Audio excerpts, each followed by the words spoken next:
Chapter 4. The Rabbit Sends in a Little Bill. It was the White Rabbit trotting slowly back again, and looking anxiously about as it went, as if it had lost something, and she heard it muttering to itself. The Duchess, oh, my dear paws, oh, my fur and whiskers! She'll get me executed, as sure as ferrets are ferrets. Where can I have dropped them, I wonder? Alice guessed in a moment that it was looking for the fan and the pair of white kid gloves, and she very good-naturedly began hunting about for them, but they were nowhere to be seen. Everything seemed to have changed since her swim in the pool, and the great hall, with the glass table and the little door, had vanished completely. Very soon the rabbit noticed Alice as she went hunting about, and called out to her in an angry tone. "Why, Mary Ann, what are you doing out here? Run home this moment and fetch me a pair of gloves and a fan. Quick now!" And Alice was so much frightened that she ran off at once in the direction it pointed to, without trying to explain the mistake it had made. "He took me for his housemate," she said to herself as she ran. "How surprised he'll be when he finds out who I am. But I'd better take him his fan and gloves. That is, if I can find them." As she said this, she came upon a neat little house, on the door of which was a bright brass plate with the name W. Rabbit engraved upon it. She went in without knocking, and hurried upstairs, in great fear lest she should meet the real Mary Ann, and be turned out of the house before she had found the fan and gloves. "How queer it seems," Alice said to herself, "to be going messages for a rabbit. I suppose Dinah'll be sending me on messages next." and she began fancying the sort of thing that would happen. "Miss Alice, come here directly and get ready for your walk. Coming in a minute, nurse, but I've got to see that the mouse doesn't get out. Only I don't think," Alice went on, "that they'd let Dinah stop in the house if it began ordering people about like that."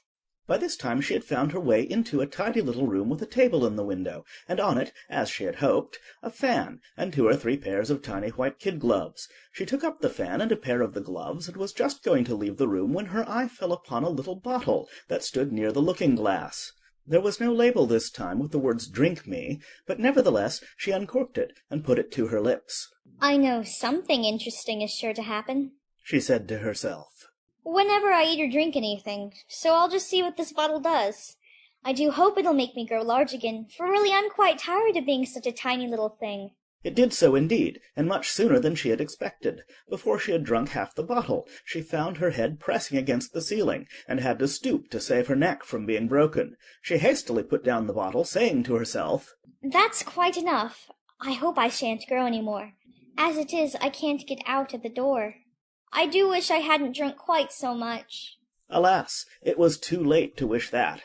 She went on growing, and very soon had to kneel down on the floor. In another minute there was not even room for this, and she tried the effect of lying down, with one elbow against the door and the other arm curled round her head. Still she went on growing, and as a last resource she put one arm out of the window and one foot up the chimney, and said to herself, "Now I can do no more, whatever happens. What will become of me?" Luckily for Alice, the little magic bottle had now had its full effect, and she grew no larger. Still it was very uncomfortable, and as there seemed to be no sort of chance of her ever getting out of the room again, no wonder she felt unhappy.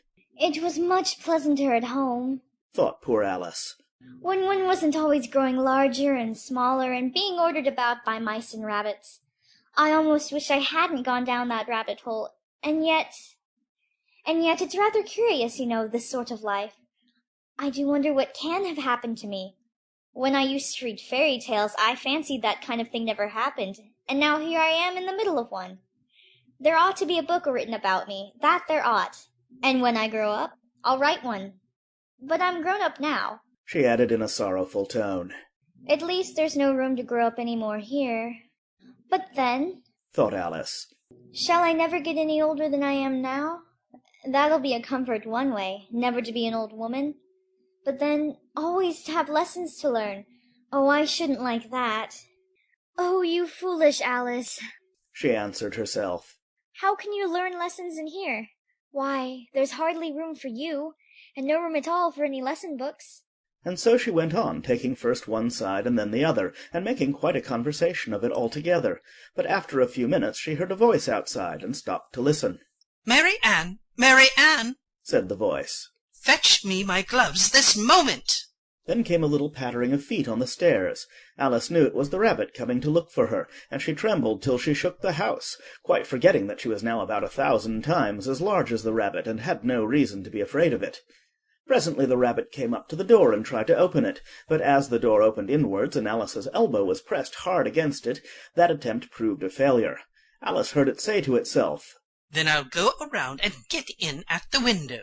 That you won't, thought Alice, and after waiting till she fancied she heard the rabbit just under the window, she suddenly spread out her hand and made a snatch in the air.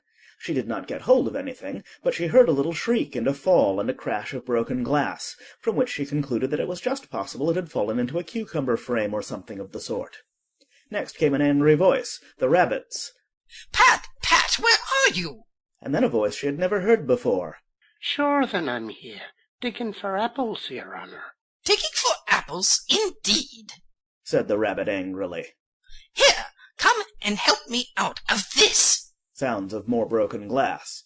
"Now tell me, Pat, what's that in the window?" Sure, it's an arm, your honour. He pronounced it arum.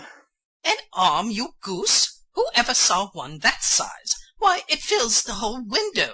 Sure it does, your honour, but it's an arm for all that. "Well, it's got no business there, at any rate. Go and take it away." There was a long silence after this, and Alice could only hear whispers now and then, such as, Sure, I don't like it, your honour, at all, at all. "Do as I tell you, you coward." And at last she spread out her hand again and made another snatch in the air. This time there were 2 little shrieks and more sounds of broken glass. What a number of cucumber frames there must be, thought Alice. I wonder what they'll do next. As for pulling me out of the window, I only wish they could. I'm sure I don't want to stay in here any longer. She waited for some time without hearing anything more. At last came a rumbling of little cartwheels, and the sound of a good many voices all talking together. She made out the words, "Where's the other letter?" Why, I hadn't to bring but one. Bill's got the other. "Bill, fetch it here, lad. Here, put 'em up at this corner." No, tie 'em together first. They don't reach half high enough yet. "Oh, they'll do well enough. Don't be particular. Here, Bill, catch hold of this rope. Will the roof bear? Mind that loose slate. Oh, it's coming down. Heads below." a loud crash. "Now, who did that? It was Bill, I fancy. Who's to go down the chimney?" Nay, I shan't. You do it. That I won't then. "Bill's to go down." Here, Bill, the master says you're to go down the chimney. Oh, so Bill's got to come down the chimney, has he? Said Alice to herself. Shy, they seem to put everything upon Bill. I wouldn't be in Bill's place for a good deal. This fireplace is narrow, to be sure, but I think I can kick a little. She drew her foot as far down the chimney as she could, and waited till she heard a little animal. She couldn't guess of what sort it was, scratching and scrambling about in the chimney close above her. Then, saying to herself, This is Bill. She gave one sharp kick and waited to see what would happen next. The first thing she heard was a general chorus of, "There goes Bill!" Then the rabbit's voice along. "Catch him, you by the hedge." Then silence, and then another confusion of voices. Hold up his head. Brandy now. Don't choke him. How was it, old fellow? What happened to you? Tell us all about it. Last came a little feeble squeaking voice. That's Bill. Thought Alice. Well, I hardly know. No more, thank ye. I'm better now. But I'm a good deal too flustered to tell you. All I know is something comes at me like a jack-in-a-box, and up I goes like a skyrocket. So you did, old fellow, said the others. "We must burn the house down," said the rabbit's voice, and Alice called out as loud as she could. If you do, I'll set Dinah at you. There was a dead silence instantly, and Alice thought to herself, I wonder what they will do next. If they had any sense, they'd take the roof off. After a minute or two, they began moving about again, and Alice heard the rabbit say, "A barrelful will do, to begin with." A barrow full of what? Thought Alice, but she had not long to doubt, for the next moment a shower of little pebbles came rattling in at the window, and some of them hit her in the face. I'll put a stop to this, she said to herself, and shouted out, You better not do that again. which produced another dead silence. Alice noticed with some surprise that the pebbles were all turning into little cakes as they lay on the floor, and a bright idea came into her head. If I eat one of these cakes... she thought. It's sure to make some change in my size, and as it can't possibly make me larger, it must make me smaller, I suppose. So she swallowed one of the cakes and was delighted to find that she began shrinking directly. As soon as she was small enough to get through the door, she ran out of the house, and found quite a crowd of little animals and birds waiting outside. The poor little lizard, Bill, was in the middle, being held up by 2 guinea pigs, who were giving it something out of a bottle. They all made a rush at Alice the moment she appeared, but she ran off as hard as she could, and soon found herself safe in a thick wood.